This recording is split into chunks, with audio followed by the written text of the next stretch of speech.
Es pirmdien meklēju iespēju atbraukt uz šejienu ar sabiedrisko transportu, jo esmu sabiedriskā transporta fans. Man nav privātās mašīnas. Un, diemžēl, man bija jāsacina tā, ka vai nu es braucu ar vilcienu, kurš Ligatnē ir, manuprāt, 8 no rīta, un tad es no savām mājām dabūju izbraukt 4 no rīta, vai tad es braucu pa šosei Rīga Alūksne un tad ar kājām nāku iekšā. Jo tiešām šeit nav iespēja atbraukt uz sabiedrisko transportu. Un, manuprāt, šī ir liela problēma Latvijā, bet ne par to. Es izvēlējos netaisīt prezentāciju un pamēģināt izstāstīt par ēku un transporta sektoru dekarbonizāciju bez prezentācijas, jo mēs pārāk daudz liekam ciparus uz slaidiem un tad kaut kur aizkavējamies. Īstenībā Ineses vienas citas prezentācijas un pasākumu vadīšana bija iedvesma tam, kāpēc es izvēlējos šo nedarīt. Paldies, Inese, ka tu un Jānis rīkojat pasākumu šeit. Mēs esam pazīstami ļoti ilgi. Man ir prieks, ka vēl mani citi augstskolas absolventi ir šeit. Es esmu beigusi Vidzemes augstskolu, un tā ir man šobrīd atgriešanās mājās zināmā mērā. Bet ne par to. Tēma, kas ir mums visiem šobrīd karstais kartupelis gan publiskajā telpā, gan sociālajos burbuļos ir par to, vai mums vispār pastāv klimata pārmaiņas, vai mēs vispār kaut ko gribam darīt. Mēs tā kā esam mazi, mēs varam neko nedarīt. Dzīvojam kā vakardien un būs jau labi rītā. Bet tad, kad mums pienāk vasaras ar 36, 37 grādu karstumu pāris nedēļu garumā, vai mums ir tādas krusas un negaiss, kā bija pagājušajā vasarā, kad izsita automašīnām logus, vai mums ir tādi plūdi, ka pāris pavasars atpakaļ Jēkabpilī, kad mums ir jāglāb pilsēta no tā, kad Daugavā paceļās līmenis augstāks nekā mums ir kaut kad plānots. Un tad uz kaut kādām pāris dienām mēs sākam domāt, ka klimata pārmaiņas ir iestājušās īstenībā. Un varbūt tās mēs tajā vilcienā nemaz neesam ielikuši, bet mēs skrienam pakaļ, tāpēc, ka jā, jebkuras pārmaiņas ir ilgas, ir sāpīgas, un tur tiešām ir nepieciešams dialogs, bet gan vienai, gan otrai pusē bieži vien pietrūks laika, pacietības stāstīt vienu un to pašu. Bet pāris skaitļus es nosaukšu. Vai klātesošie tie, kas nav saistīti ar enerģētiku, zina, cik ir Latvijas, teiksim, patēriņš gadā? Plus, mīnus. Tie, kas nav saistīti ar enerģētiku. Nu, īsti laikam nē. Latvija patērē gadā apmēram 50 līdz 60 terawatstundas enerģijas. Un zem enerģijas es saprotu visu. Elektroenerģiju, gāzi, siltumu, kurināmo un transporta degvielas. Un transporta degvielas un kurināmais sastāda vairāk nekā 50% no Latvijas enerģijas patēriņa. Un ne jau elektrība ir tas lielākais, teiksim tā, strīdu sābols, bet drīzāk tās divas jomas, kas visticamāk ietekmē jebkuru no mūsu ikdienas, jebkuru mūsu darbību. Ja mēs skatāmies emisiju groziņā, tad Latvija ir viena no tām unikālajām valstīm pasaulē. Es neteiktu labākajā ziņā, drīzāk tajā, ka mums nav attīstīta rūpniecība, un mūsu emisiju groziņš, kur parasti ir vairāk lielās emitējošās iekārtas, ir otrādāk. Mums ir ļoti daudz tās emisijas, ko rada transporta sektors, ko rada mājsaimniecības, ko rada mazā enerģētika, mazā rūpniecība. Un, protams, arī lauksaimniecība. Neaizmirstam arī to sektoru. Un tas nozīmē to, ka jebko, ko mēs darām tajā centrālajā līmenī, jebkas nosēžās, kā Inese teica, pie jebkura no mums, jebkurā mājsaimniecībā. Un salīdzinot to mūsu maksātspēju, kas var būt tās lēnām pieaug, bet viņa nepieaug tik strauji, cik pieaug tās prasības, jo mēs esam Eiropas Savienības dalība valsts, jo mēs esam dažādu starptautisku organizāciju dalībnieki, jo mēs kā iedzīvotāji vai kā pašvaldības politiķi esam pieņēmuši lēmumu iestāties vai strādāt ar klimata neutralitātes jautājumiem un kļūt ambiciozākiem. Man bija pāris dienas atpakaļ saruna ar vienu kapitāla sabiedrību, kur bija pašvaldība pārstāvi klāt. Un jā, pašvaldības var noteikt lielākas ambīcijas un ātrāku ceļu uz kaut kādiem mērķiem, bet arī šeit pietrūkst tas dialogs. Politikas veidotājs, pašvaldība kā kapitāla daļu turētājs un uzņēmums un cilvēki, protams. Ja mēs runājam par transporta sektoru, un šī tēma man šonedēļ ir ļoti sāpīga, tie, kas ir sekojuši Saeimas diskusijām, tad otrdien Saeimas Tautsaimniecības komisijā kārtējo reizi transporta enerģijas likums palika pie daudzpunktēm. Es redzu gan ūdeņraža asociācijas pārstāvjus, es redzu arī kolēģus, kuri plāno ražot biometānu vai ražo biometānu, kuri ražo biogāzi. Es redzu arī transporta sektora kolēģus. Un mēs atkal stāvam pie daudzpunktēm, jo no vienas puses nozare, kas ir degvielas tirgotāji, ir ar mieru piekrist piedāvātajiem variantam, kādā veidā mēs ejam un mēģinam zaļināt savas degvielas, jo transporta sektora emisijas jau nerada mašīna. Vai teiksim, tālvaldes tūlīt tās pacels uz acis, vai motors, ar ko brauc, bet emisijas rada degviela, jeb transporta enerģija. Gan dīzeļdegviela, gan benzīns, gan arī jebkādas citas veida degvielas. Man bija diskusija vakardien ar saviem ekspertiem un ministrijas kolēģiem, un Inese pieskārās vienam mītam: elektroauto neglābs Latvijas transporta sektoru. Un stāsts jau nav par to, ka elektromašīnas ir sliktas. Elektromašīnas ir labs risinājums vieglo auto sektorā, bet elektromašīnas nerisinās problēmu, ar ko saskarās, piemēram, notekūdeņu komersanti vai komersanti, kas strādā mežā, vai komersanti, kuri nodarbojas ar loģistikas pakalpojumu sniegšanu. Mums ir jārod risinājums smago auto sektorā, un tā ir tā lielākā problēma, ar ko mēs šeit saskaramies. Ja mājsaimniecības un publiskais sektors, kuram ir jārāda priekšzīme ar mūsu darbībām, un ar publisko sektoru es saprotu valsti un pašvaldības plānošanas reģionus un mūsu kapitāla sabiedrības, tad šeit mēs,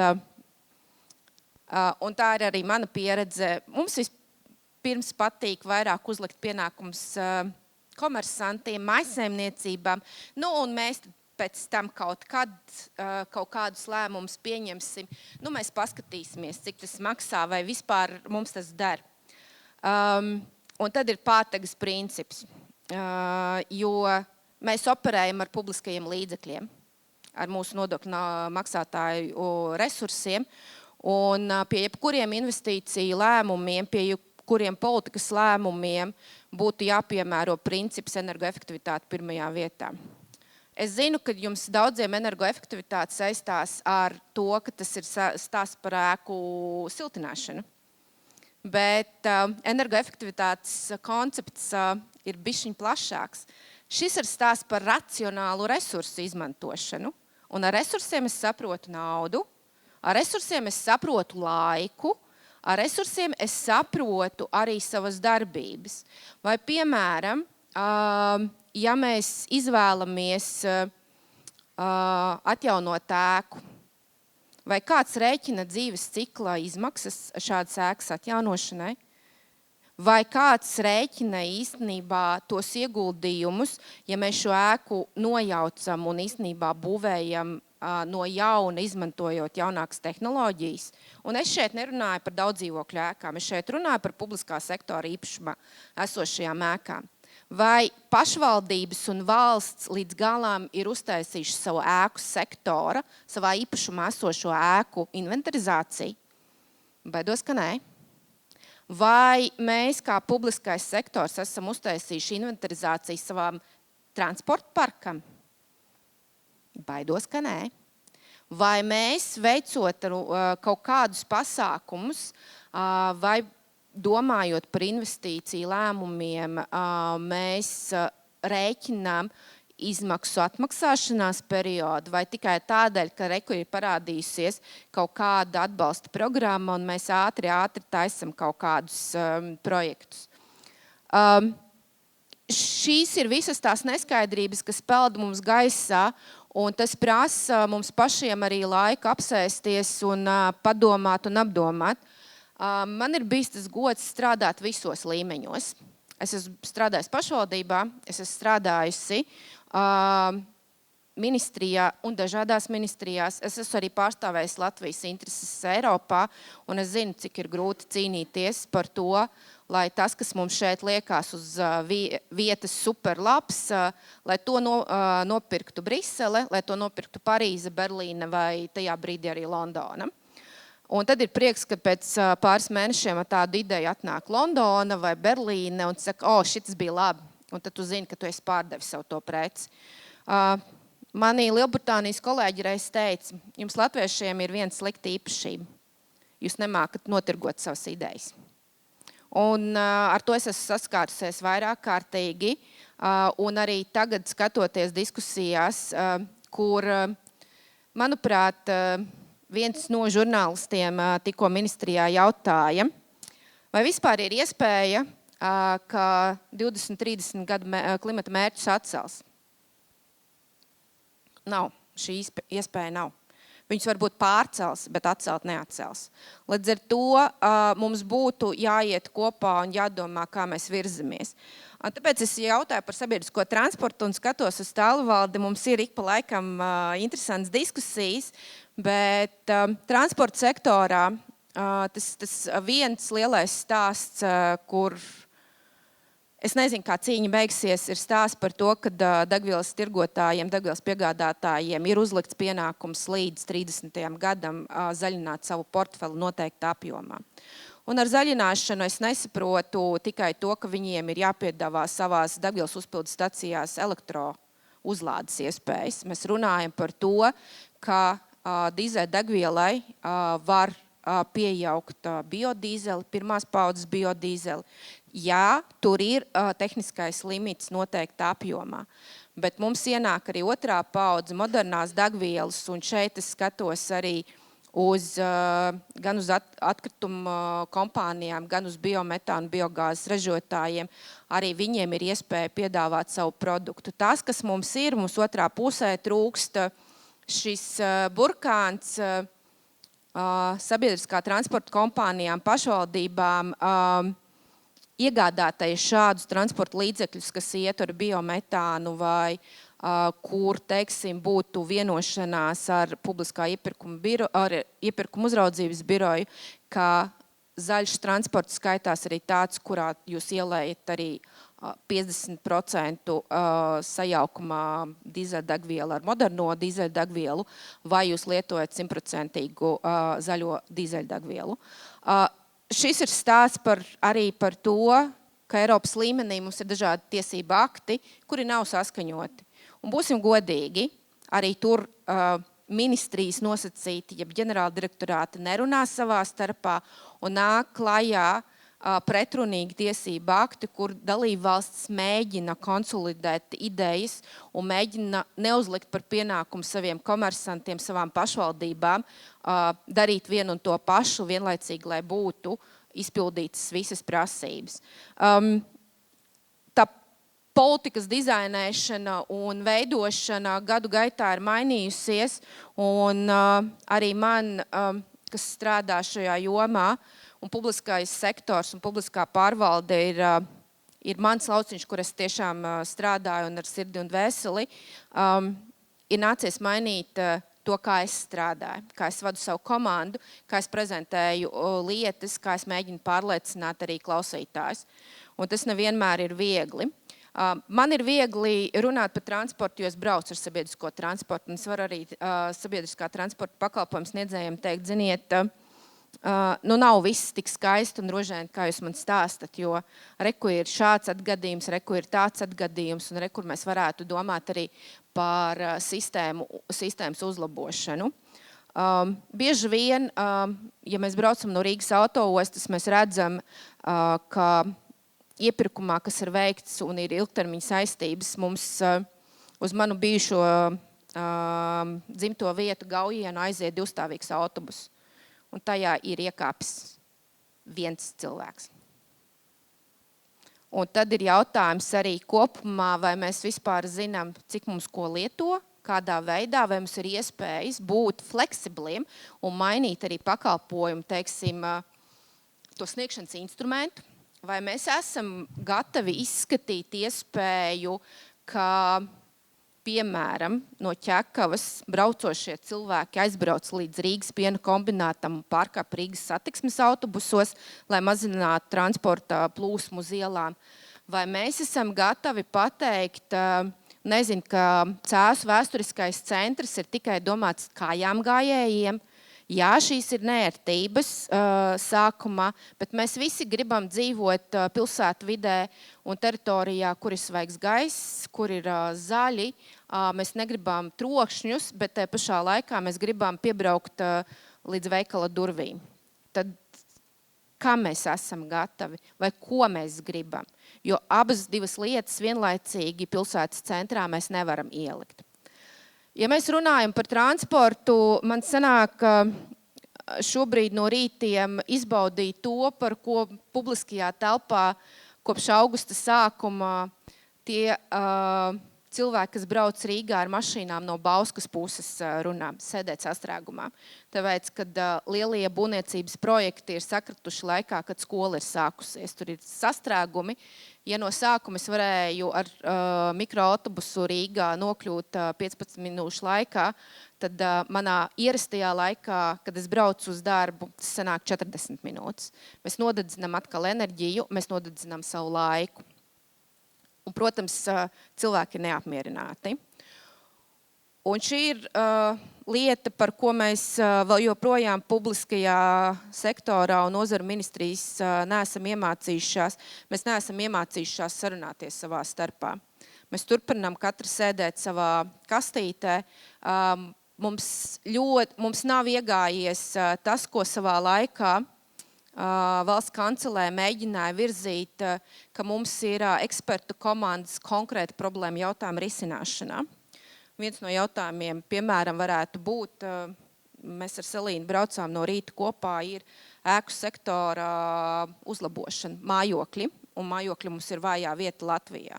Un šeit varētu sēsties vienā, vietā dažādi eksperti no dažādām nozaru ministrijām, no dažādiem sektoriem, sēsties, risināt, diskutēt par potenciāliem risinājumiem. Tas, kas mums nebūs nekad, un tur es Inesē piekrītu, slogans, jeb moto, viens risinājums visiem.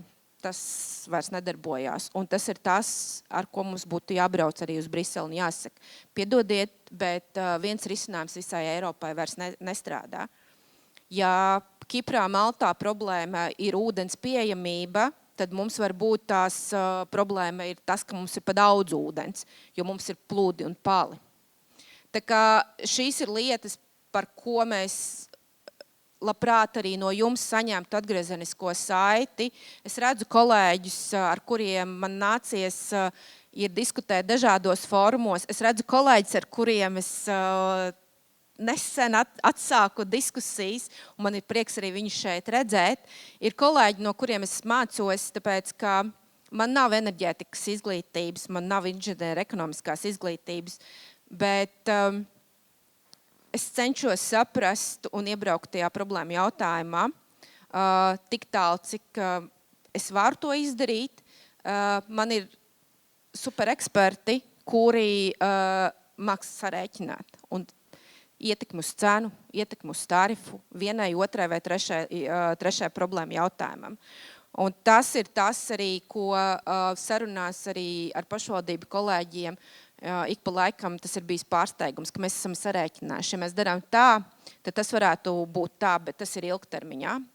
Un tas ir tas, kur mēs visi mācāmies. Ja mēs runājam par ēku sektoru, un šeit es runāšu arī par publiskajām ēkām vairāk nekā par daudzdzīvokļu ēkām, atļaujot Selīnai izstāstīt to viņas lauciņu, tad vēl viens ambiciozs mērķis pret 50-60 teravatstundām Latvijas ikgadējā patēriņa ir līdz 30. gadam Latvijai ietaupīt kumulatīvi 30 teravatstundas, kas ir neiespējami energoefektivitātei. Būsim godīgi, ja mums ir 50-60 teravatstundas gadā un līdz 30. gadām savākt 30 teravatstundu ietaupījumu kumulatīvo, tas ir viens no mērķiem, kur jau mēs sen teicām, ka mēs šo neizpildīsim. Tas nav iespējams pie esošās rūpniecības, pie esošā enerģijas patēriņa valstī. Un arī šeit pamatlieta ir publiskais sektors. Mēs esam runājuši ar kolēģiem par to, vai viņi vispār zina savu enerģijas patēriņu resorā. Un izrādās, ka pāris gadus atpakaļ, kad mums bija energoresursu cenu krīze, man zvanīja vairāki ministriju administratīvo departamentu direktori, man zvanīja vairāki pašvaldību vadītāji ar tekstu mēs bankrotējam. Es saku, jā, bet vai jūs zināt, cik jūs tērējat? Nē, priekš kam? Mums taču atnāk rēķins, mēs samaksājam un viss, bet, piedodiet, ja elektroenerģijā cena pieauga par, 300%, es bankrotēju. Es saku, jā, bet vai jūs zināt, cik jūs tērējat? Nē. Un man ir prieks, ka Vidzemes plānošanas reģionā ir pašvaldības, kas ir savu mājas darbu izdarījušas. Tām ir energo pārvaldības sistēmas.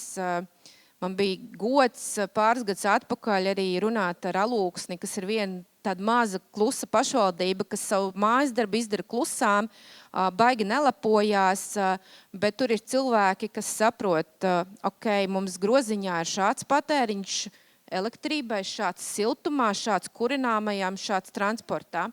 Mēs redzam, kur mēs varam ietaupīt bez lielām investīcijām. Mēs redzam, ka mēs varam piekdienas vakarā, kad publiskās ēkas kļūst tukšas, nogriezt siltuma apgādi par pāris grādiem. Mēs redzam, ka mums ir lieki transporta līdzekļi, mēs viņus neizmantojam, mēs viņus varam nomainīt. Mēs redzam, ka mēs varam ieviest GPS sistēmas vai gudrāk plānot savus transporta maršrutus. Mēs redzam, ka mēs varam, izmantot apkurē, turpat grāvī iztīrīt grāvja krūmus un tādējādi samazināt iedzīvotājiem paša sevi izmaksas. Un šie tādi mazi, gudri lēmumi, kuri neprasa lielas investīcijas. Bet vienlaicīgi šis lielais, plašais publiskā sektora ēku apsaimniekošanas jautājums ir liels bubulis telpā, jo ja mēs braucam Rīgas centrā, mēs redzam tukšas Latvijas universitātes fakultātes ēkas, jo mēs esam sabūvējuši jaunas, bet īsti jau nevienam nevajag vairs tās ēkas. Mēs nevaram viņas arī pārdot un no viņām atbrīvoties. Es zinu laukos, kad ļoti sāpīga tēma ir arī mazās skoliņas. Es nāku no tāda ciematiņu, un arī mani vecā skola šobrīd stāv tukša, un es mācījos vecajā Barona pilī. Diemžēl ēka, kuru laikam neviens arī neatjaunos, tāpēc, ka ieguldījumi šajā ēkā ir vienkārši pret to atmaksāšanos neefektīvi. Bet es zinu, ka tur ir skola, un tur ir arī vieda pašvaldība un vieda pašvaldības vadība, kur šajā ēkā ir apvienojuši 3 izglītības iestādes – bērndārzu, skolu un internātu skolu. Un šis ir jautājums par to, kā mēs skatāmies uz lietām. Un tajā brīdī man gribās apsveikt arī Vidzemes plānošanas reģionu ar to, ka viņi ir tie, kuri lēnām skatās un pilotē projektus. Mēs zinām Gulbenes projektu par zemes temperatūras siltuma apgādi, kur es skatos uz Inu, kur mēs esam diskutējuši par šo, un mēs apzinām stāstu, ka to varēs ieviest tikai tad, kad tev būs nosiltināts viss kvartāls. jo mūsu lielākais enerģijas zaglis, diemžēl, ir mājokļu sektors, un mums ir ļoti grūti panākt konsensusu, lai iedzīvotāji nobalso par šādām investīcijām, jo tās ir dārgas. Arī mana ēka un mana māja, diemžēl, ir viena no tām, kas nespēja nobalsot, lai gan mēs esam maksāt spējīgi iedzīvotāji, bet šis uzskats, ka man pieder tikai tās 4 sienas, kurā ir mans dzīvoklis, ar to arī beidzās. Un tā diskusija par to, ka kādam vajag salabot jumtu, vai par to, ka mums pamati ir jānostiprina, kāds cits jau to izdarīs. Un šis ir tas, kur arī es esmu zaudējuši šo cīņu, jo mani argumenti ir izbeigušies ar kolēģiem. Un es domāju, ka pašvaldības, tās, kuras arī aktīvi strādā šajā jomā, zina, ka šīs ir ļoti, ļoti, ļoti smagas sarunas ar iedzīvotājiem, lai spētu pārliecināt. Mums ir pozitīvie piemēri, mums ir Valmiera, mums ir Liepāja, mums ir Salaspils, mums ir arī Bauska un visi citi, bet neviens smats ir uz pašvaldību darbinieku pleciem, kur ir gājuši un runājuši. Šīs ir smagas tēmas, bet mēs visi gribam dzīvot sakārtotā vidē, mēs gribam visi dzīvot ar zemām enerģijas cenām, un līdz ar to mums šie smagie lēmumi ir jāizdara un bija jāizdara vakardien. Mēs varam strīdēties, vai tas bija labi vai slikti, vai tās ir lielas ambīcijas vai nav lielas ambīcijas, kam mēs esam piekrituši, bet ir skaidrs viens, ka jebkurš lēmums, kas būs nokavēts, visticamāk pēc gada, 2, 3 mums prasīs lielākas investīcijas, lai salabotu to. Un tā nauda vairāk nebūs. Es negribu jums solīt, ka pēc 27. gada mums būs vairāk naudas, visticamāk, ka nē. Visticamāk, kad lētā nauda mums ir beigusies, visticamāk, ka tie ir aizdevumi, un es zinu, ka komersanti lielākā daļa strādā ar to. Es zinu to, kad mums gribās pārregulēt to, ko mēs daram. Tāpēc man 2 piektdienas atpakaļ man bija prieks dzirdēt, ka mums ir nozare, kas saka, bet mēs atradām sevi likumdošanā. Mums jau īsti laikam neko vairs nevajag baigi, mums šo un to vēl vajadzētu. Un tad man bija tā, wow, man ir prieks, ka nevis nāk pie mums saka, ka mums vajag jaunu likumu, bet mēs atradām sevi tur. Un tad man nav jāiet un jāskaidro citām nozaru ministrijām un jāsaka, ziniet, mums ir kaut kur jāmeklē risinājums tam visam. Es gribu teikt paldies Vidzemei, kad šādi pasākumi notiek, un noteikti tās sarunas mēs varam turpināt ar daļu no jums arī citos formātos. Es mēģināšu dzirdēt un saklausīt tās jūsu problēmas, bet vai visam būs risinājums tagad un tūlīt, teikšu, ka nē. Es negribu melot arī savam dzimtajam reģionam. Ir jāstrādā kopā un jāmēģina atrast tas, kas ir vislabākais mūsu iedzīvotājiem.